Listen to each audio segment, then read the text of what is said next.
Your Excellency President Cyril Ramaphosa, represented here today by the Honourable Minister of Justice and Constitutional Development of South Africa, Honourable Members of the African Parliament, my dear brother, Honourable Speaker of ECOWAS Parliament, the Honourable Speaker of Palestinian National Council,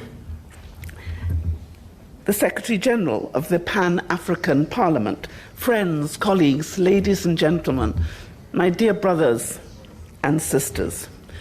Today is an historic day. It is an historic day for the Commonwealth, and it is an historic day for the African Union Parliament. It is, I believe, the first time that a Secretary-General of the Commonwealth has ever addressed this august body. It is both a privilege and a pleasure for me, the 6th Secretary-General of the Commonwealth of Nations and the first woman to hold this position in history, to address you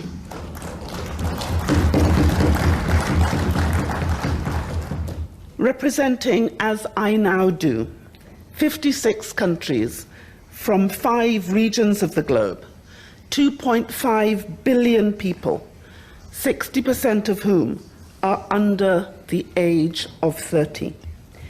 We in the Commonwealth are your family and your friends. The role of parliamentarians in these turbulent times has never been more important to our citizens than today. We need your courage, your wisdom, your acuity, your determination in order to lead us to a better future. And we in the Commonwealth salute this Parliament. We salute you for what you have done, but we salute you for what you will do during this session. We lawyers, and you know that I am a lawyer, like parliamentarians, are considered a dangerous breed. We challenge. We refuse to let anarchy and unfairness and inequity reign. We stand in the gap. We refuse to be silent. We fight, not with arms, but with words. We use the law as our weapon, and we wield it with skill and determination. And we must teach the next generation to do the same.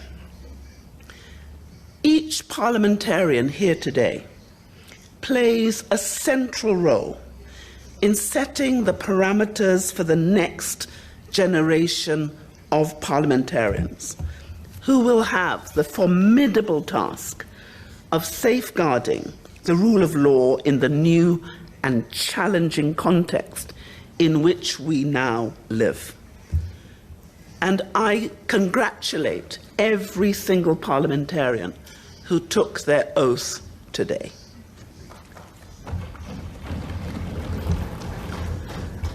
The context has changed, and so has the Commonwealth.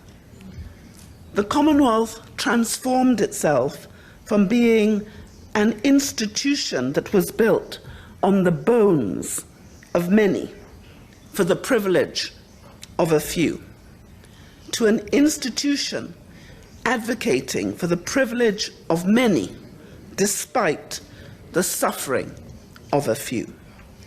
The tides have changed.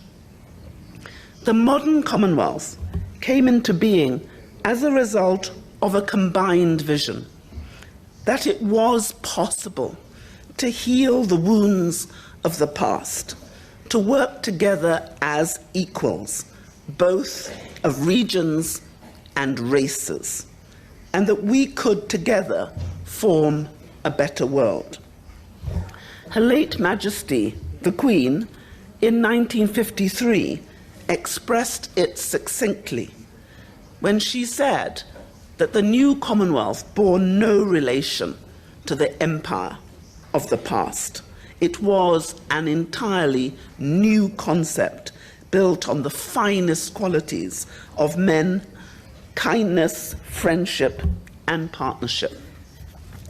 There were 4 key leaders who brought the vision of the modern Commonwealth to life by their insistence upon the creation of an independent secretariat staffed by people from around the Commonwealth who would be put at the service of all. Kwame Nkrumah, Kenneth Kaunda, and Julius Nyerere supported radical changes to the Commonwealth embodied in the Singapore Declaration. These changes witnessed the end of the British Commonwealth and the birth of a new Commonwealth, modern, inclusive, independent, and energetic. Kwame Nkrumah saw the Commonwealth as a platform to advance Pan-Africanism. Inspired by Kwame, President Julius Nyerere thought of the Commonwealth as a platform to mount opposition and campaign against apartheid in South Africa. And Kenneth Kaunda pushed for an independent secretariat. Her Majesty the late Queen Elizabeth II, who understood the thirst for change, supported and facilitated it by creating a home for the Commonwealth and its secretariat by giving them her home in London, Marlborough House, which remains until today the home of the Commonwealth Secretariat. Our history has seen us face the challenge of apartheid and defeat it. We took up arms against the threat posed by climate change in Langkawi in 1989 and declared it for what it was and what it still is, an existential threat to humanity. This set the parameters which led to the formation of the UNFCCC. The fight for climate change, for climate justice and equity, which was started more than 30 years ago in Langkawi, in Malaysia, continues. The Commonwealth's Blue Charter, the Common Sensing Initiative, the Disaster Finance Portal, the Climate Finance Access Hub, and the Living Lands Charter all are testament to the determination of the Commonwealth family of nations to defeat the threat which we now face daily. 21 member states of this Parliament are members of our Commonwealth family of nations, and they are the largest regional bloc of our family. I'm almost tempted to say, will all the members of the family please stand up? Because our 21 African members represent the voice of Africa in our Commonwealth. So everything we do, everything we have, therefore belongs to all of you, all of Africa. So when I speak now about the Commonwealth, I speak also of Africa. Every initiative, everything we have done, everything we will do will be for the Commonwealth, but it will also be for all of you, our African brothers and sisters.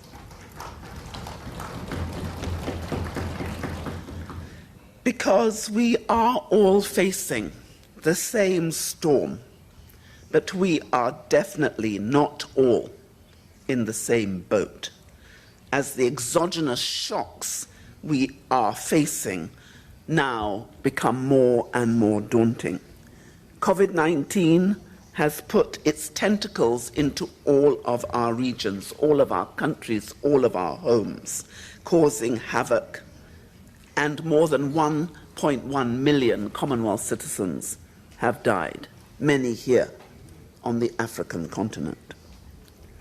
So on our own, we know None of us have sufficient human and financial resources to meet the demands made of us by our citizens. In 2015, at Chogam in Malta, the women of the Commonwealth said this. They said, alone, we are invisible, but together, we are invincible.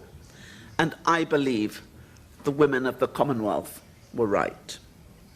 This Parliament has made it clear that the issues we face, including those on trade and development, are similar to the Commonwealth and similar to our connectivity agenda, which has been crafted to support our countries to accelerate growth, to meet the needs of our people, gives voice to our determination to bridge the gap in funding for the delivery of the Sustainable Development Goals, which are part of our Charter. We have, all of us, precious little time left to defeat the ills which plague us. But we need solidarity. We need to work together. We are now at code red on climate change. Debt is spiraling. The international financial system is fracturing. Interstate conflict is on the rise, and areas which have long been peaceful are showing shockingly dangerous tendency to implode.